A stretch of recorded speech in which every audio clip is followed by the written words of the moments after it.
Barrington High School is a relatively small suburban high school. We have 1,100 students. It's a 912 comprehensive traditional high school.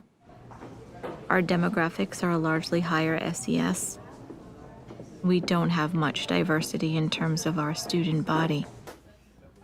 But even given that, what we try to do is to create opportunities that are based upon student interest and student passion, trying to reach all learners from their areas of interest.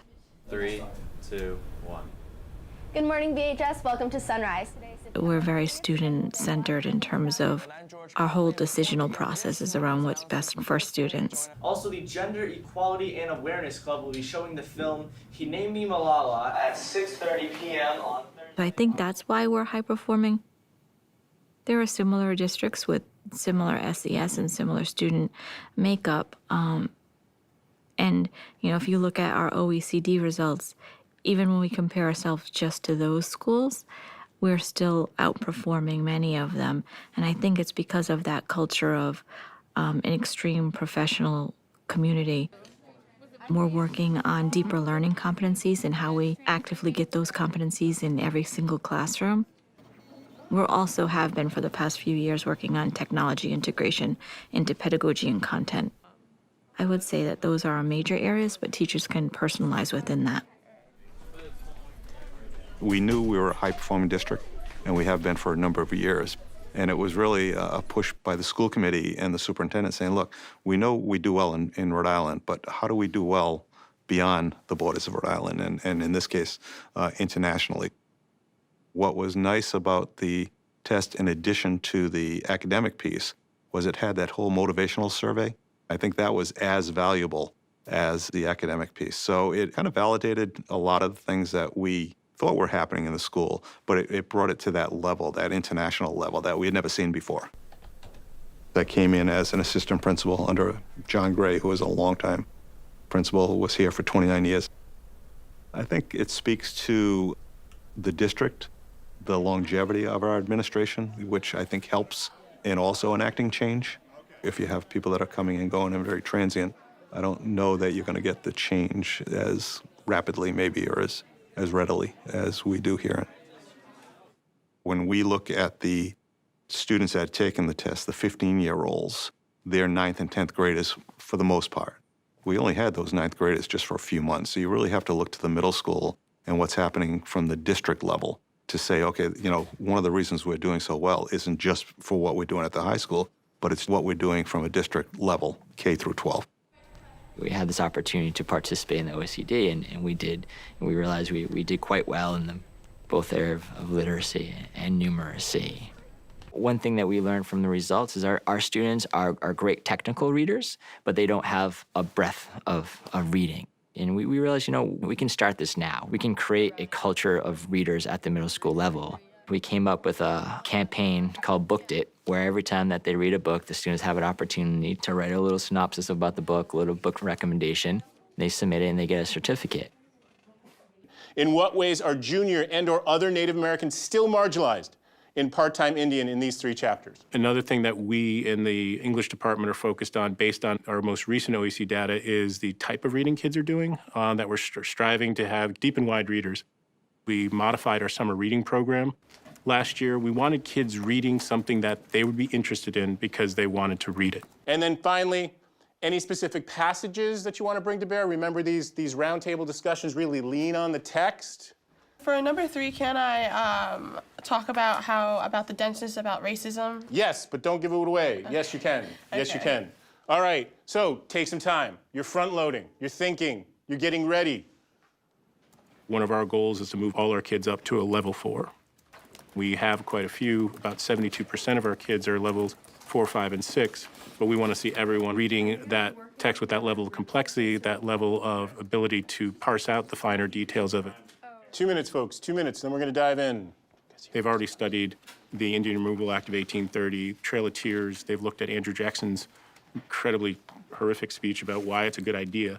And then we're kind of fast-forwarding to contemporary Native American life. Today was a continuation of lessons really focusing on collaboration and communication. You are seeking to understand rather than just get your voice into the ring. I purposely have chosen Alexi because I find him very accessible. And these initial discussions that we've been having, these roundtable discussions, which are patterned after the Harkness method, my goal is to put the responsibility on them, again, to start taking responsibility for their own learning. I mean, I feel bad for him because he's like picked on, and I don't think he likes it. I mean, he can't do anything about that. So it's sort of good that he can express himself through his drawings and writing, though.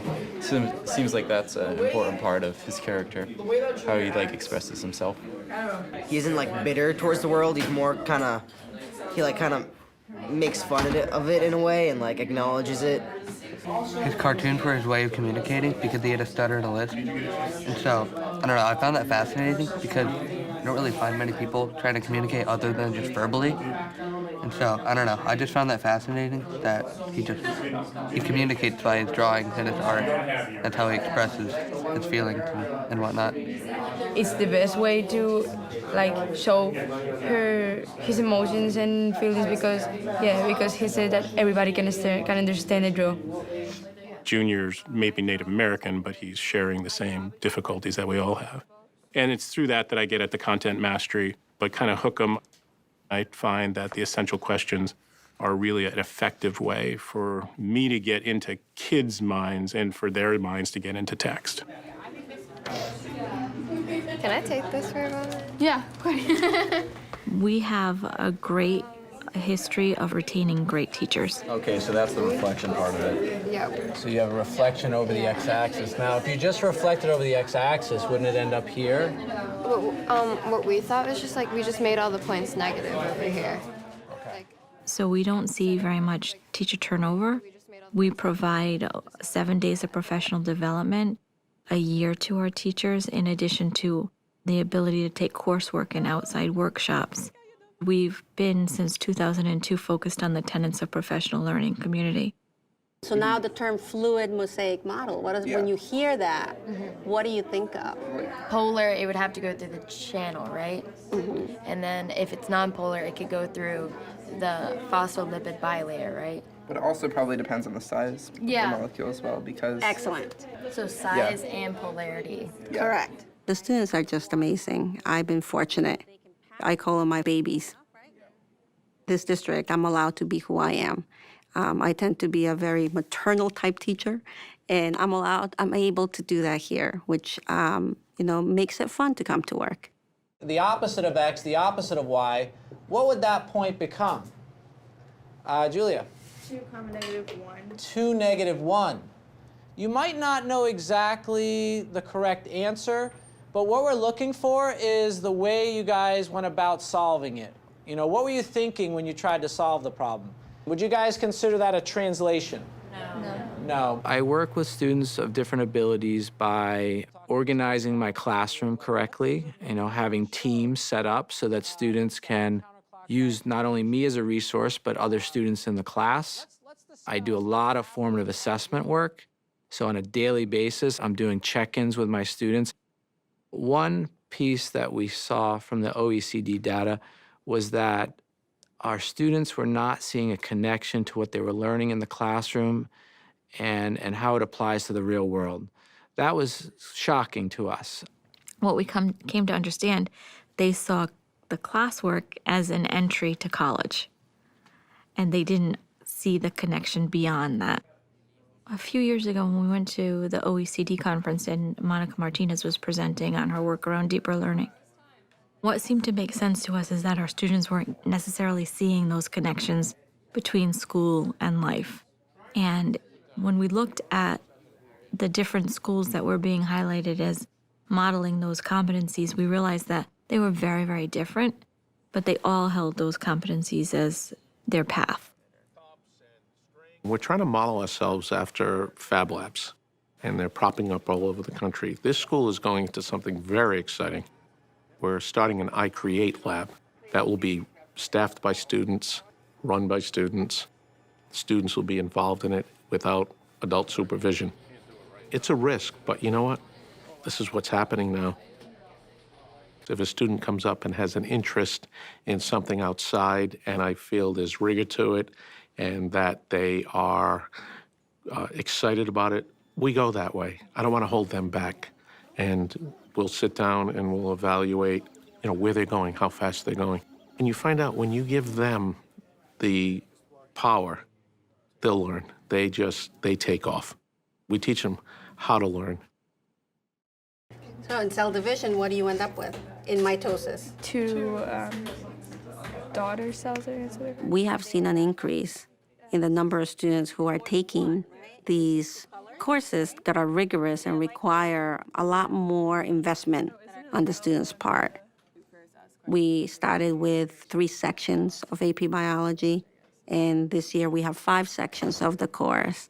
Giving those examples to them and bringing a lot of what we talk about to the real world and in their context really improves their interest. It's been incredible.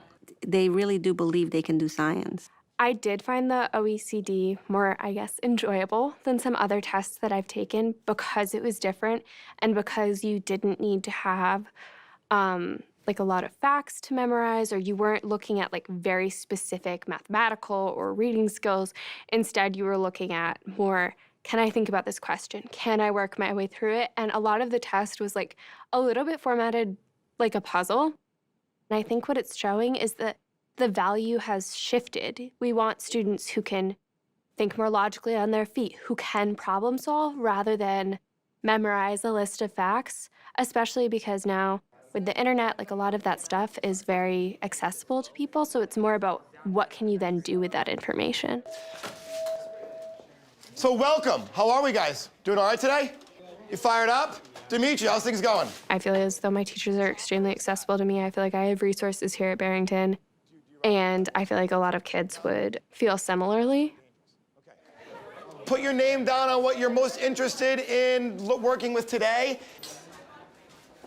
There's plenty of markers. You should be good.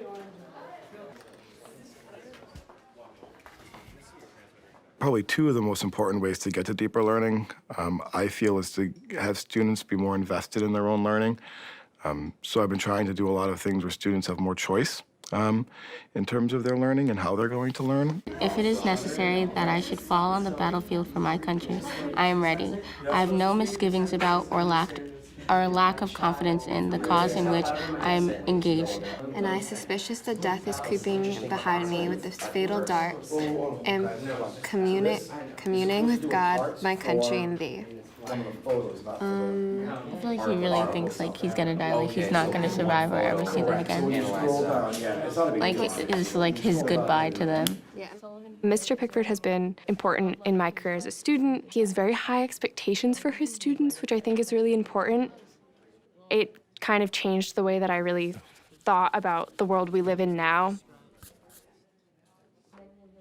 I think the other thing that's really important, and as a district, we've committed ourselves this year to doing this, and that's using an interdisciplinary approach to try to help students see connections in the bigger picture and therefore going deeper into their learning.